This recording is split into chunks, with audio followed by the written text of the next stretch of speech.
Hi, my name is Dick Mahalski. My wife and I have been residents of Oakland Township for 35 years. For 26 of those years, I was a member of the Planning Commission, and for several of those years on the Planning Commission, I served as chair.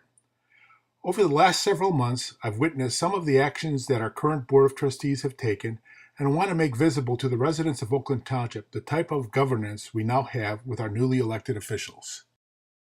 The issue I'll be talking about is how our Township Board has handled the concessionaires agreement at the Paint Creek Cider Mill. The Paint Creek Cider Mill is owned by Oakland Township. It was donated to the township several years ago by Mr. Nicholson. Prior to Mr. Nicholson owning the cider mill was owned by Mr. Jerry Mancour. When Mr. Mancour owned the cider mill, he operated the building as a cider mill and a restaurant. The township is now using the building for the Parks and Recreation offices as well as the Historic District offices. In order for the township to generate revenue from the building, a portion of the building is being used as a concessionaire space. A 3-year concessionaires agreement started on June 1, 2010 with the then tenant John Scheel, the original owner of the Paint Creek Cider Mill LLC. The original agreement had an option clause that allowed for 2-year renewal requests. The 3-year agreement expires on May 31, 2013. Another issue regarding the cider mill is the mill race. Prior to late 2011, a portion of Paint Creek's water flow was directed through a raceway toward the cider mill. This water flow was used to power the mill wheel. In late 2011, the dam that directed the water to the mill race was removed. This removal was done in order to improve the natural habitat for the fish in the stream and was part of the Great Lakes Restoration Initiative. Many of the residents want the water flow through the mill race to be restored and get the mill wheel turning again as a historic marker for the township. This report does not question the benefits of such a plan. It does, however, raise questions on the methods used by our board to accomplish their stated goal of restoring the mill race. So who are the key players on this issue? First, there's Supervisor Gonzer. Then there's Trustee Bailey. There's Treasurer Langlois. There's Trustee McKay. There's Trustee Keys. There's one of the proposed concessionaires, Jerry Mancour. And there's the current concessionaire, Mr. Granchi. Information used in this report is from meeting minutes, videos of meetings, and documents received in a recent Freedom of Information request. I'll be going through a chronology of events starting in August of 2012. The August primary election nominated a number of new Republican candidates for the Board of Oakland Township.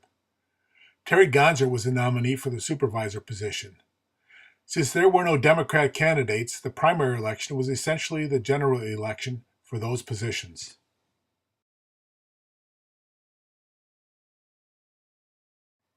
On September 2nd, after the primary election but before the installation of the new officers, Terry Gonzer sent a letter and email to the then supervisor, Joan Fogler, stating, "My fervent hope is that current members of the Board of Trustees and the Township Manager do not enter into long-term contracts.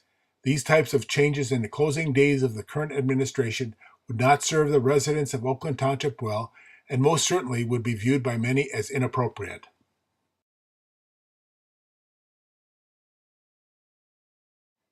In early October, Ed Granchi, the current tenant at the cider mill, purchased Paint Creek Cider Mill LLC from Mr. Scheel and assumed the existing agreement with the township in October 2012. On October 23rd, Mr. Granchi provided a written request to the township to extend the agreement for 2 years beyond May 31, 2013, as authorized in the original agreement with the township. On October 29th, Mr. Granchi received a request from Mr. Creech, the township manager, for additional information. The information was provided to the township over the next few weeks.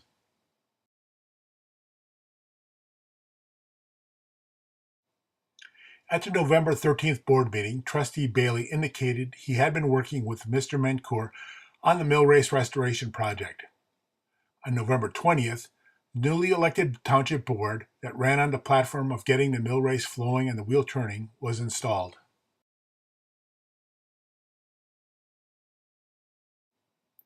At the December 11th board meeting, Mr. Mancour gave a presentation on the mill race, water wheel operation, turbine, and other mill operations. At the same meeting, Trustee Bailey made a motion that was approved to have Mr. Mancour develop a quote for cost of excavation to accommodate a forebay for the water wheel operation. At the same meeting, Mr. Granchi's request to extend the 2-year agreement was not approved. Supervisor Gonzer indicated he needed more information to make a decision. Mr. Granchi was not informed of this decision. At the same meeting, a subcommittee was formed to determine possible options for cider mill use, led by Trustee Bailey. On December 30th, Trustee Bailey sent an email to Treasurer Langlois and Trustee McKay indicating that he was very excited about a proposal he received from Jerry Mancour regarding a possible lease of most of the first floor of the cider mill. Here's a copy of that email. I'll read excerpts from it. I just received what I feel is a very exciting written proposal from Jerry and his partner, Paul Holler, to lease most of the first floor of the Paint Creek Mill building. Their proposal also includes a drawing of the first floor that illustrates the minor modifications associated with their proposal. I am anxious to get each of your copies for you to review. Jerry has made copies for all 3 of us and also ran a copy for Terry Gonzer. More on the significance of this later, but please note the timing of the date of this letter, December 30th.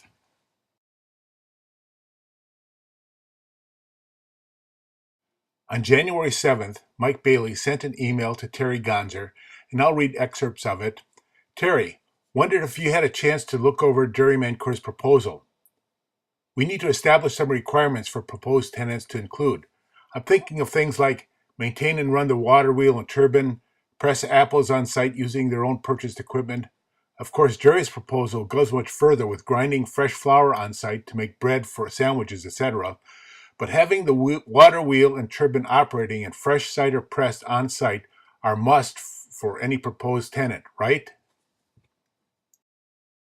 A little over 2 hours later, Terry responded to Mike's email by stating, I did indeed review Jerry's proposal.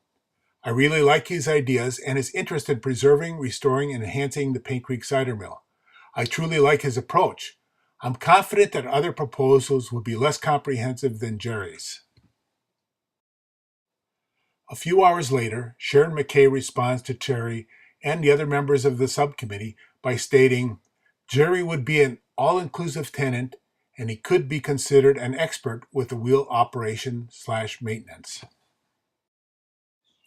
All these comments were made even before a request for proposal, or RFP, had officially been announced. These communications violate the Open Meeting Act. At the January 8th board meeting, Trustee Bailey made a motion that was approved to contract to have work done for the forebay at the cider mill based on Mr. Mancour's recommendation. At the same meeting, Trustee Bailey announced that an RFP is being developed to find a concessionaire for the Paint Creek Cider Mill. The RFP was posted on the website on January 24th, requiring responses by March 11th.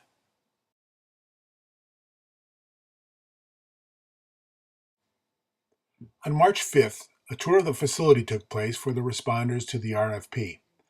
The responders were then informed for the first time that the entire first floor could be included in their response and the RFP deadline would be extended by 1 week. On March 7th, Jim Creech sent out an email indicating that the entire first floor could be considered in the proposals and that the RFP deadline would be extended. At the March 12th board meeting, Mr. Creech announced that the required RFP response date was extended by 1 week to March 18th in order to allow the responders to respond to the new input that they could utilize the entire first floor in their proposal.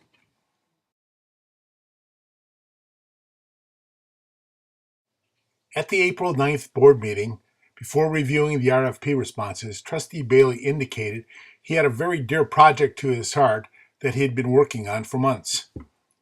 Are you finished for a moment? Yes, thank you. There is a very dear project to my heart that I've been working on for several months. It's ongoing now to restore that water in the mill race, to power the water wheel again. to power a water turbine. Okay. And you're going to hear more about that when I get into talking about the concessionaire projects that are before us this evening for discussion. This is a list of the evaluation criteria that were published in the request for proposal that was to be used for determining which applicants received the concessionaire's agreement. However, at the April 9th meeting, Trustee Bailey announced that these were the criteria that were going to be used for that selection.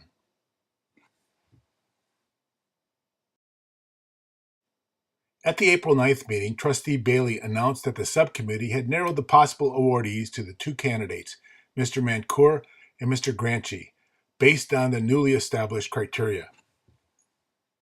Granchi is here this evening. I know Mr. Mancour is here this evening. I'm not sure if the Barkums are here this evening. They also made a presentation. And then also Robert Steinheiser. Is he here this evening? Okay. The main focus that I'm going to zero in on are the proposals from Mr. Granchi and Mr. Mancour. And I'll explain later why I'm talking about those two in particular. Not only were the criteria used to make a selection at the April 9th meeting different from those specified in the RFP, there was an unspecified inherent criteria that was talked about in the December 30th letter. A third item is, and this wasn't spelled out specifically in the RFP verbiage, but to Mr. Markle's point, it was inherent in many of our minds that we wanted to have a proposal that supports Oakland Township's plan to restore mill race water power in the mill. While reviewing Mr. Mancour's proposal, Trustee Bailey comments that the water wheel is going to get turning again. He will maintain all applicable building functions with respect to operation of the store, the water wheel operation, so that water wheel is going to get turning again. The mill race, flow control gates, because he did all those functions when he owned and operated the mill. The water turbine and power generation equipment. Although the other respondees to the RFP only found out that the entire first floor could be used in their proposal on March 5th, Trustee Bailey comments that Mr. Mancour had been working on it for months. Remember the December 30th email? Yeah, he has a floor plan of the whole place he's been working on for months. Was there an implied quid quo pro between the township and Mr. Mancour? You can see he spent a lot of time on this proposal, and he's been spending a lot of time with the township in helping us get the water back in the mill race and restoring the water wheel. He had built the water wheel himself, rebuilt that many years ago, so he's very familiar with every board in the water wheel. So Okay. if and when that, or when it comes, not if, because it's going to happen. When we have the water there, then he will utilize it. His plan is to utilize it. At the April 9th meeting, no recommendation was made by the three members of the selection committee. However, based on Trustee Bailey's comments about Mr. Mancour's proposal, Trustee Keys made a motion that was seconded by Trustee Bailey to select Mr. Mancour's proposal. This motion was not approved by the board. Treasurer Langlois indicated that she wanted to consider some of the input received at the April 9th meeting before making a decision.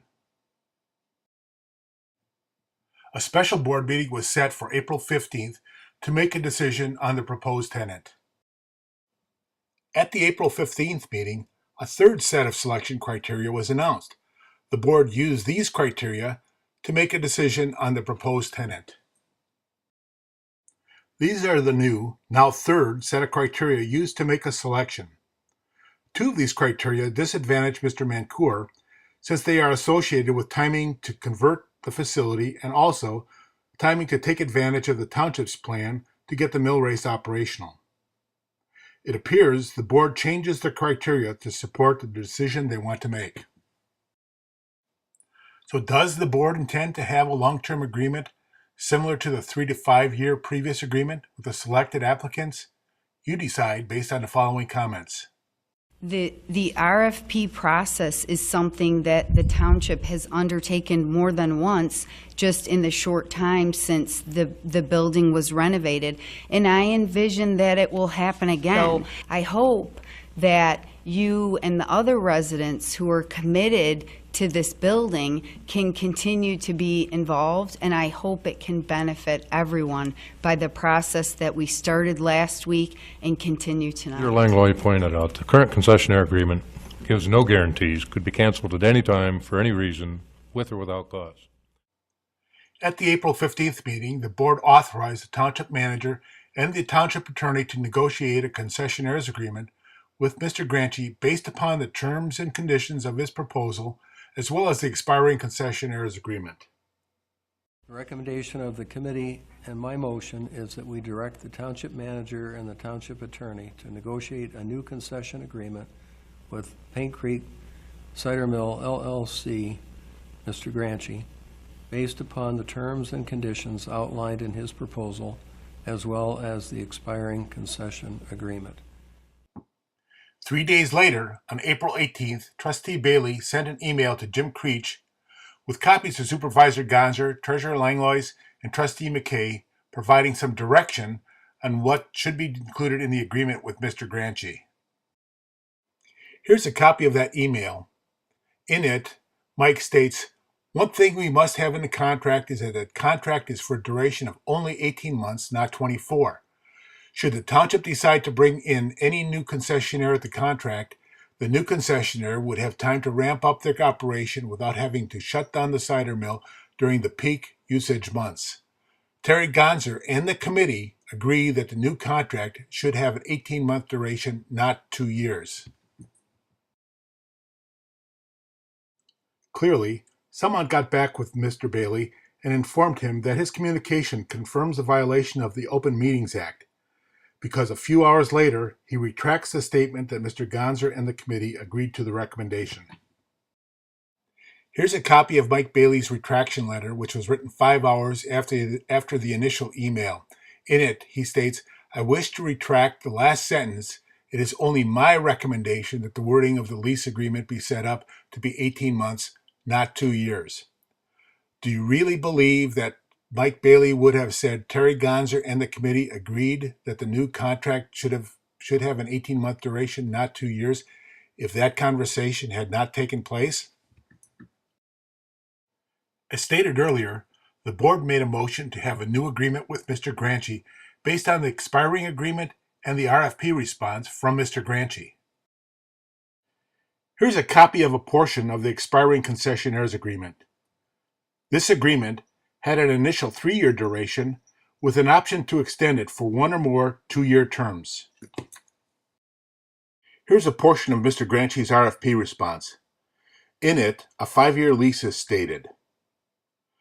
So the direction given by a quorum of the board in the April 18th email not only violates the Open Meetings Act, but also is contrary to the full board's approved motion to have the agreement based on the 2 documents referenced above. Any deviation from either of the documents requires a motion from the board in open session.